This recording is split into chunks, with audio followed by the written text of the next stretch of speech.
អូខេសួស្តីបងប្អូនទាំងអស់គ្នាបាទថ្ងៃនេះខ្ញុំនឹងណែនាំបងប្អូនទាំងអស់គ្នាបាទមកកាន់ការ bypass iCloud CPU A12 A13 អូខេជាមួយនឹងប្រអប់មួយដែលមាន model បាទ Pico បាទបងប្អូនមើលណា Pico B4 បាទគឺស៊េរីនេះអញ្ចឹងបងប្អូនអាចមើលបានបាទឥឡូវខ្ញុំនឹងណែនាំបងប្អូនអំពីរបៀបនៃការ bypass វាទូរស័ព្ទម្ដងនេះគឺប្រភេទ iPhone SE ដែលមាន CPU A12 អញ្ចឹងខ្ញុំបាទវាបានជាប់ iCloud បងប្អូនវាទូរស័ព្ទនេះគឺជាប់ iCloud ហើយជាប់ password ទៀតគឺខ្ញុំអត់ដឹងថា password វាប៉ុន្មានទេអញ្ចឹងអតិថិជនគាត់យកមកឲ្យធ្វើការ bypass អូខេយើងតម្រូវឲ្យមាន dongle មួយនេះបាទ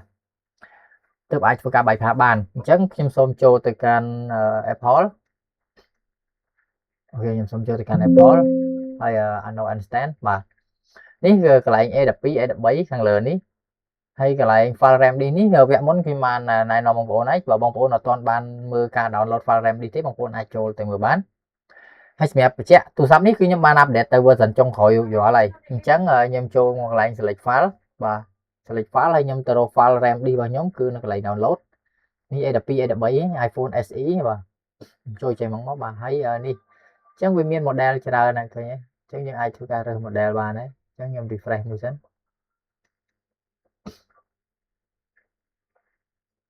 អូខេមាន file វាមានច្រើនអញ្ចឹងខ្ញុំរកមើល file iPhone SE អញ្ចឹងទៅគឺ iOS តើ load ឲ្យបាទនេះ iPhone SE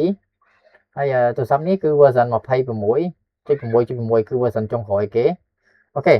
អញ្ចឹងតម្រូវឲ្យធ្វើការបងប្អូនចាប់ដើមនេះគឺជាដូចធម្មតាដែលយើងត្រូវភ្ជាប់ទៅកាន់ computer បាទដូចមួយនេះគឺដូចធម្មតាបាទហើយនេះគឺជាខ្សែ Type C ដែលយើងទុកភ្ជាប់មកកាន់ប្រអប់នេះបាទឥឡូវយើងភ្ជាប់ខ្សែយើងចូលមកកាន់ប្រអប់មកអូខេបងប្អូនទូរស័ព្ទតម្រូវឲ្យបើកធម្មតាហើយបងប្អូន connect ដូចនេះចូលមកកាន់ទូរស័ព្ទមកបាទអូខេ connect មកវាឃើញមាន load ភ្លើងក្រហមមួយហ៎បាទអញ្ចឹងវាតម្រូវឲ្យបងប្អូនចុចប៊ូតុង start មកបាទចុចប៊ូតុង start បងប្អូនរងចាំឲ្យប៊ូតុងកន្លែងនេះភ្លើងកន្លែងនេះវា load ចេញបាទវា load ចេញភ្លើងពណ៌លឿងបាទភ្លើងលឿងបែបនេះគឺអូខេអញ្ចឹងបងប្អូនដកឌុយវាចេញមកបាទដកឌុយវាហើយបងប្អូនដោតខ្សែយើងធម្មតាបាទយកខ្សែធម្មតាមកដោតវិញមកបាទអានេះដកចោលក៏បានទុកចោលចឹងក៏បានតែឥឡូវខ្ញុំទុកចោលវាគេហ្នឹងបងប្អូនទុកចោលទៅហ្នឹងមកបាទដើម្បីកុំឲ្យញ៉ៃកុំខ្លាចបងប្អូនមើលទៅវាច្រឡំអីចឹងឥឡូវខ្ញុំដកហើយខ្ញុំដោតរួចរាល់ហើយខ្ញុំទុកវាចោលទៅហ្នឹងទៅដើម្បីបងប្អូនមើលបាទខ្ញុំរត់ភ្លើងផ្លុកផ្លែដូចអាបនេះបាទអូខេតោះមកខ្ញុំ connect ខ្សែខ្ញុំចូលបាទអូខេយើង connect ចូលហើយអញ្ចឹងយើងចុចមកកន្លែងពាក្យ read iOS បាទដើម្បីមើលថាតើទូរស័ព្ទយើងវាបានជាប់នៅ Checkran 8នៅអញ្ចឹងណាអូខេនេះ USB Lithium 8អញ្ចឹងយើងជាប់ហើយបាទអញ្ចឹងបន្ទាប់ពីយើងជាប់យើងបានជ្រើសរើស file រួចរាល់ហើយឥឡូវយើងចាប់ដើមចុច boot RAM disk អូខេឥឡូវខ្ញុំចុច boot RAM disk ណាវាចាប់ដើមដំណើរការហើយបាទ boot RAM disk ឲ្យយើងហើយអញ្ចឹងយើងរងចាំមកបងប្អូនសូមធ្វើការរងចាំវាទៅបាទវា extract ទៅ recovery វាដំណើរការខ្លួនវាទេបងប្អូនបាទបញ្ជាក់បងប្អូនចង់ bypass iPhone CPU A12 A13 បាទដែលមាន model ខ្ញុំនឹងដាក់នៅចុងវីដេអូ model ដែលមានបាទតម្រូវការប្រើប្រាស់វាអញ្ចឹងខ្ញុំដាក់នៅចុងវីដេអូបងប្អូនមើលទៅអូខេឥឡូវនេះចាប់ដើមធ្វើការហើយបាទអូខេឃើញទេវាកំពុងរត់ទៅរត់មកភ្លើងបាទយើងមើល file boot RAM disk យើងវាកំពុងដំណើរការ boot RAM disk ហើយបាទអូខេចឹងបងប្អូនដែលអត់ដឹងពីរបៀបនៃការ download file boot RAM disk មិនបងប្អូនទៅមើលវីដេអូខាងមុនវិញណាវីដេអូដើមវិញទៅហ្នឹងហើយថា boot RAM disk មិនចឹងបងប្អូនអាចចូលទៅ check មើលបានអូខេឥឡូវនេះវាកំពុង boot RAM disk ហើយអូខេបាទវាកំពុងដំណើរការបាទ boot RAM disk អូខេនេះតម្លាក់នេះចុះវាមកឲ្យវាបាំងបងប្អូនបាទ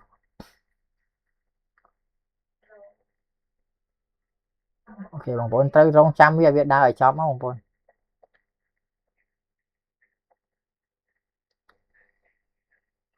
អូខេការ boot RAM disk យើងគឺទទួលបានជោគជ័យហើយបាទទទួលបានជោគជ័យហើយបងប្អូនអាចមើលបានបាទគឺវាជោគជ័យហើយបាទ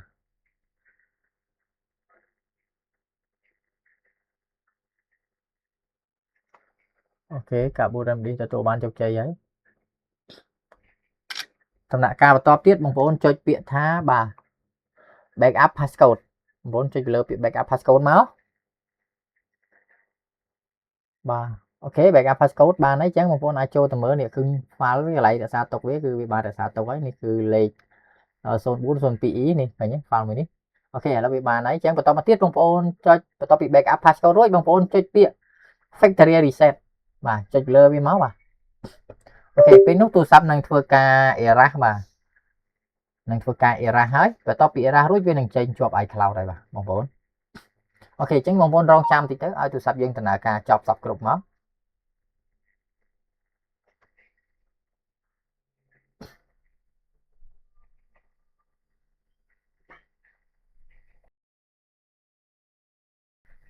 អូខេឥ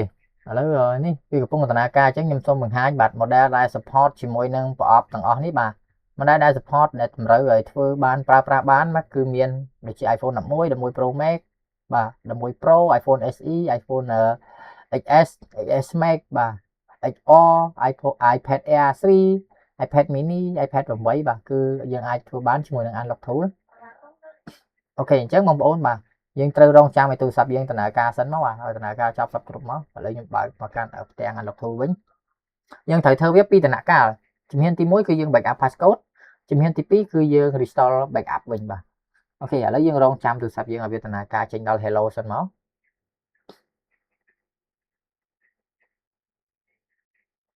អូខេសម្រាប់បងប្អូនដែលត្រូវការប្រអប់នេះបាទប្រអប់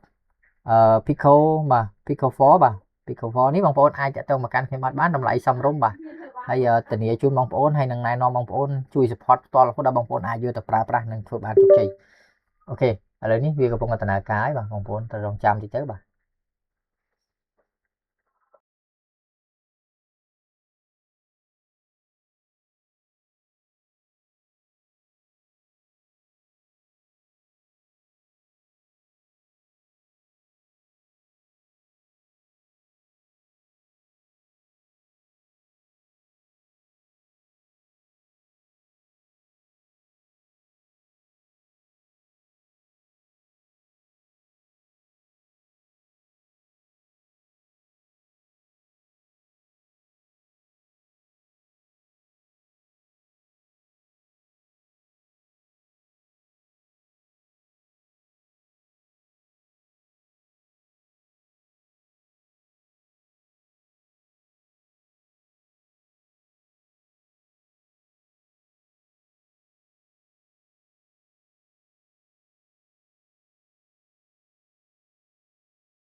អូខេឥឡូវបន្ទាប់ពីទូរស័ព្ទយើងវាដំណើរការចេញមកដល់ផ្ទាំងបែបនេះហើយគឺមានថាវាចេញជាប់ iCloud ហើយអញ្ចឹងយើងចាប់ដើមធ្វើដំណាក់កាលទី2អញ្ចឹងយើងដកដូចនេះចេញបាទហើយយើងមកភ្ជាប់នៅដោយ Pico បាទ Pico before នេះយើងចូលភាសាទៀតបាទចុចចូលមកបាទអូខេឥឡូវយើងចុចចូលហើយបាទចុចចូលបន្តមកបងប្អូនចុច start មកបាទចុច start មកប៉ឹកមកបាទរងចាំតិចឲ្យភ្លើងកន្លែងនេះវាចេញពណ៌លឿងបងប្អូនភ្លើងកន្លែងនេះបងប្អូនអូខេវាចេញពណ៌លឿងបែបនេះបងប្អូនដកចេញវិញមកបាទដកវាចេញវិញទៅបាទហើយយើងដោតខ្សែធម្មតាយើងចូលមកកាន់កុំព្យូទ័របាទដោតចូលមកហើយយើងចុច read iOS ភាសាទៀតដើម្បីមើលតើវាជាប់អត់យើងត្រូវតែឆែកមើលបញ្ជាក់បងប្អូនខ្លាចវាអត់ជាប់អូខេវាជាប់ថាវា boot បាន boot នេះបាន boot DFU mode អីចឹងណាអូខេបងប្អូនមើលខ្ញុំ read ភាសាទៀតឲ្យបងប្អូនមើលបាទអូខេតោះមកយើងចុច boot remedy ភាសាទៀត ok dương u rem đi xa tiết máu mà lấy tên ca tí phí video này riêng quen cô xong nãy chẳng dương rong chào mình ơi việt phương rồi chọc máu con bà ok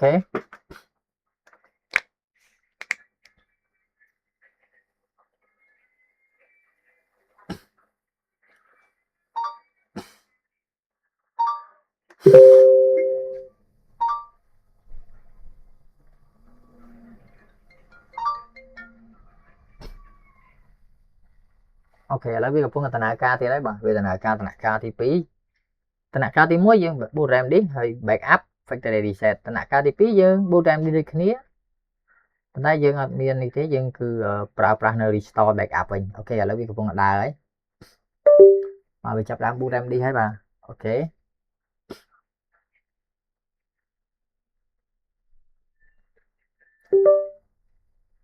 ok bà lấy ní không xong tôi lại thì YouTube này cho mình mấy cái mọi việc bán bà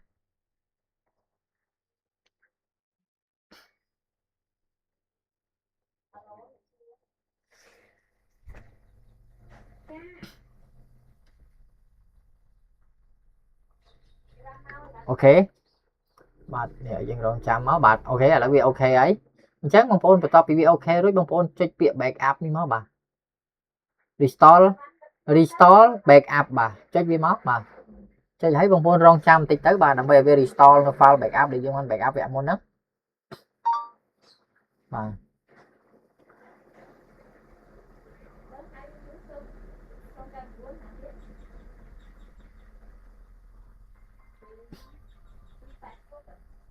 ok bông phone chơi restore lấy cái của phone ca restore lại dưỡng đó bà restore chấp tu sắp dưỡng nâng tình ca đó là mình nội mà một phone đó đó trang mình nội mà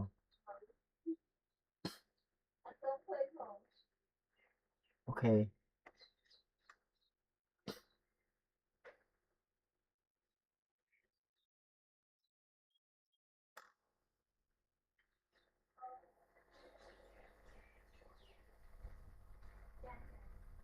ok bốn người bà việc của tình ca bà vì tình ca mà tăng những lỗ đòi chọc bỏ phía bằng vốn á chứ một phone trời rong trăm vì tình ca chọc sập cục bỏ phía cứ ca bài pha iCloud disable bao dưỡng cứ rủi ro anh xem ca bài pha ní cứ việc bạn bật OTA update bật era cứ việc bật dương mà xa đây bằng vốn chân những ớt của bạn bà rom tha nhiều có thể làm đây cho era hay AD bằng vốn á chị ra chị AD bà cứ việc bật ơi mà xa anh phone vô tới cứ em mong bà em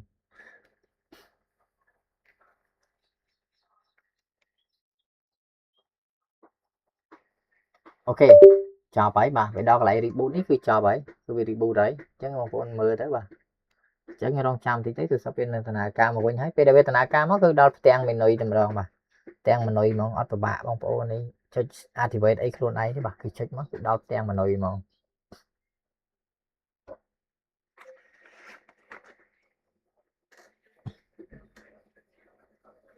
ok lấy ní cái đau tiền mình nuôi chẳng nhầm xong cho từ can setting ở bông phố mới bà chưa một can setting món ní cứ cái này ní vì miền iCloud này lấy cứ bị ban là lục chào bạn hãy bị ban là bài passport đấy chẳng dương ai vô tới tờ lợn cam thì nó pra ban thom mà bà bên ní pick nhưng bà đi xem con xong chừng điệp liền